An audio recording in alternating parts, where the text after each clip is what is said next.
Well, that sweltering heat we're experiencing today brings to mind how close we are to fire season. We've already seen some fires starting in western Washington, but there are concerns cuts at the federal level could throw cold water on firefighting efforts nationwide and right here in the Northwest. KREM 2's Shannon Mowdy digs deeper into the situation.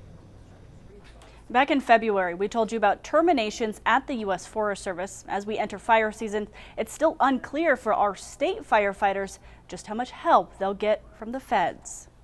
Washington's DNR firefighters are trained and ready to go for this summer. With just as many engines and aircraft as last season, their own resources aren't what they're worried about. I mean, the headlines look concerning. I just want to really stress how much work has been going on behind the scenes to accommodate some of the what hasn't been typical, says spokesperson Thomas Kyle-Milward. Again, looking for an adjective that doesn't sound super negative. Staffing at the U.S. Forest Service. Some of the federal administration's decision making. U.S. Senator Patty Murray estimates the federal agency lost 7,400 employees since February's DOGE cuts, some to resignation or early retirement options. 75% of those workers, she says, were cross-trained to fight wildfire. Trump is taking a match to the front line of defense for our forests and our communities. Her office says the Trump administration hasn't been forthcoming about firefighter staffing levels. It's unclear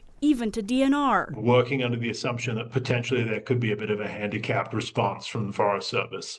It's disruptive, it's created chaos, and it's made it harder to prepare for fire season. Public Lands Commissioner Dave Upthegrove says state firefighters may have to do more heavy lifting this season and may rely more on other mutual aid partnerships. We also have agreements with neighboring states and with British Columbia, so if we find ourselves short of equipment, we have arrangements to get that help right away. But with federal jurisdiction making up more than 40% of Washington's public lands, that hasn't completely extinguished uncertainty about the season ahead. We've reached a point where we're as prepared as we could be given the circumstances.